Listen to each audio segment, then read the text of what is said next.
Apakah ada yang tertawa? Apakah lucu dengan penampilan saya? Apa? Tidak lucu. Tidak ada yang lucu.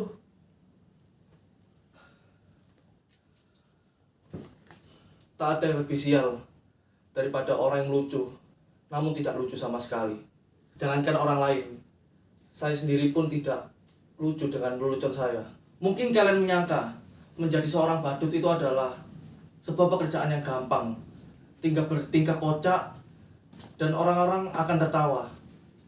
Namun tidak demikian. Mungkin kalian menyangka bahwa menjadi seorang badut itu adalah pekerjaan yang paling mudah, tinggal bertingkah kocak dan orang lain akan tertawa. Namun tidak demikian. Bila kalian menjadi saya, tidaklah gampang membuat orang untuk tertawa. Apabila jika kalian tidak ingin tertawa. Lagi pula, di zaman sekarang orang-orang banyak yang tersinggung dan mudah marah. Bahkan gara-gara lelucon saja kalian bisa terpidana. Saya punya kawan, dia juga seorang pelawak. Dia dipenjara gara-gara membawakan sebuah lelucon. Dia bercerita tentang seseorang yang mengumandangkan azan subuh jam 10 pagi. Sontak itu membuat para warga merasa kaget. Langsung para warga berbondong-bondong menuju ke pria yang mengumandangkan azan tersebut. Lalu para warga mengatakan, "Hei, dasar aneh, dasar kafir. Mengapa kamu mengumandangkan azan di jam 10 ini? Ini adalah penghinaan." Dengan tenang, orang yang mengumandangkan azan itu berkata, "Siapa yang aneh? Siapa yang kafir? Saya tadi jam 4 pagi mengumandangkan azan di masjid. Namun tidak ada satupun orang yang datang untuk pergi ke masjid. Dan di saat saya mengumandangkan azan jam 10 pagi, kalian semua berbondong-bondong datang ke sini. Orang kok gampang mengkafir-kafirkan orang. Hanya karena berbeda pendapat, mereka saling bermusuhan. Memang susah sekarang membuat orang tertawa. Bapak saya seorang badut. Karena bapak saya seorang badut, maka saya mengikuti jejak orang tua saya menjadi seorang badut.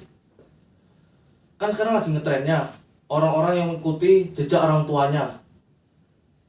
Seperti semisal ayahnya menjadi seorang presiden, maka anaknya menjadi seorang presiden juga.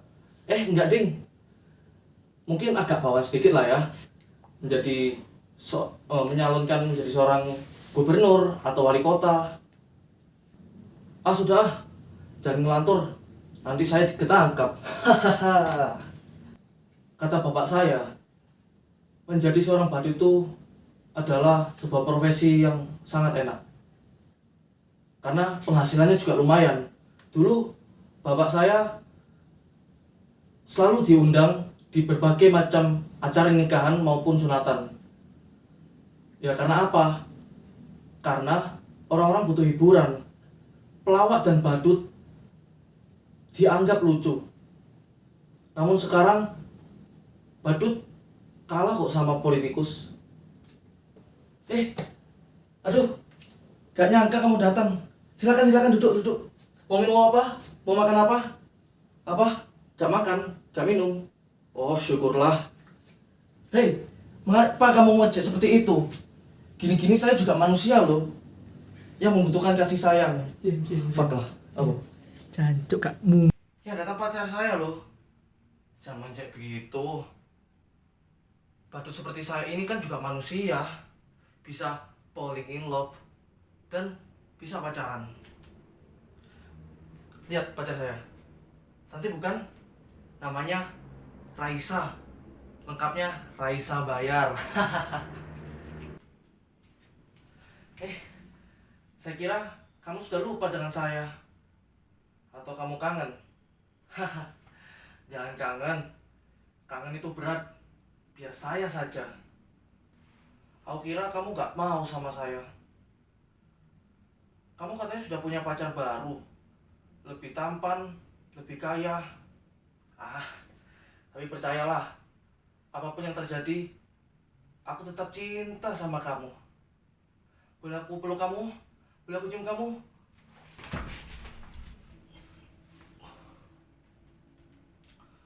Ternyata cuma khayalan. Gak ada pacar. Coba kalian bayangkan betapa sialnya saya. Sudah jadi badut, jomblo pula. Nasib saya benar-benar ambiar. Percayalah, jadi badut itu gak gampang. Biar saya saja.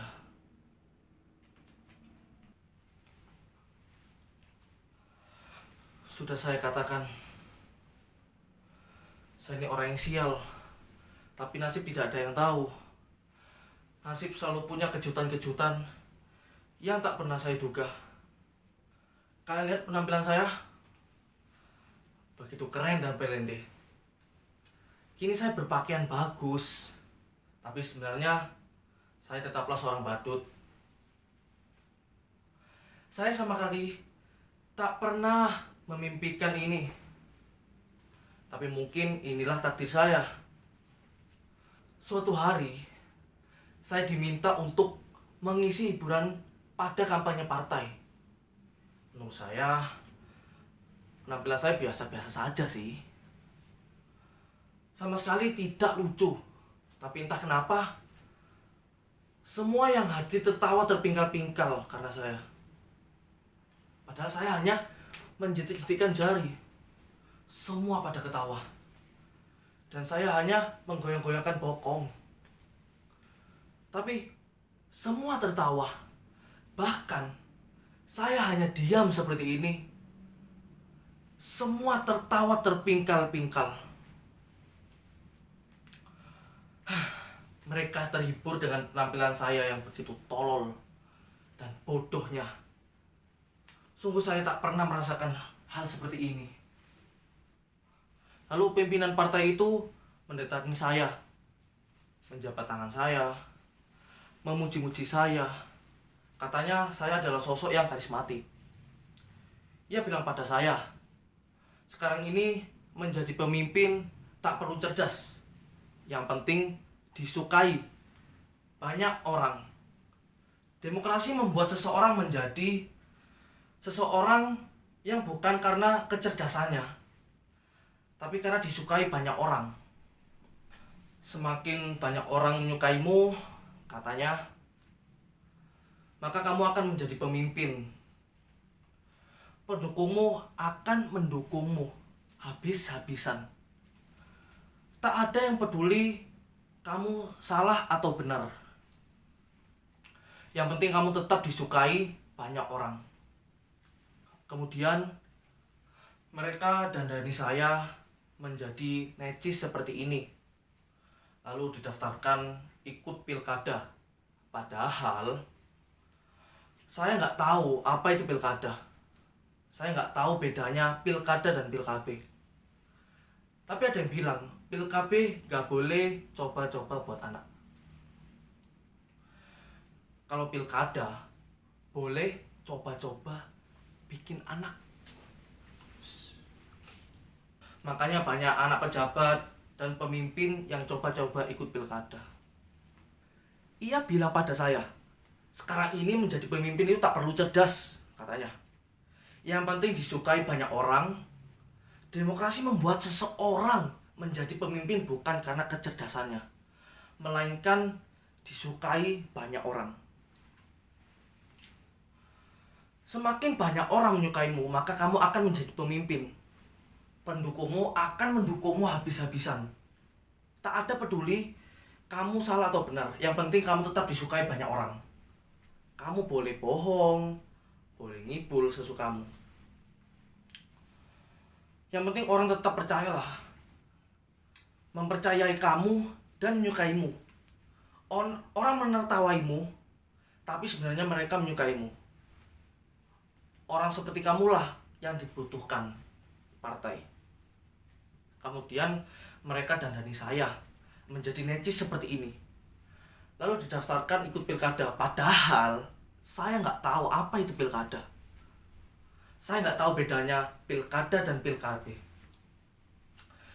Tapi ada yang bilang pilkab itu nggak boleh coba-coba buat anak. Kalau pilkada, boleh coba-coba buat anak. Makanya banyak anak pejabat dan pemimpin yang coba-coba ikut pilkada.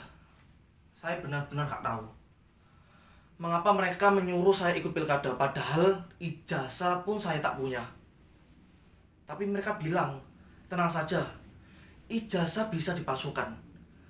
Jangankan ijazah, kebenaran pun bisa dipalsukan. Dan betapa sialnya saya. Saya menang pilkada. Barangkali zaman memang sudah gila. Mereka memilih saya karena dianggap bisa menghibur mereka. Saya dianggap orang lucu yang bisa membuat hidup mereka bahagia. Ketika saya menjadi badut, saya tak pernah berhasil membuat orang tertawa.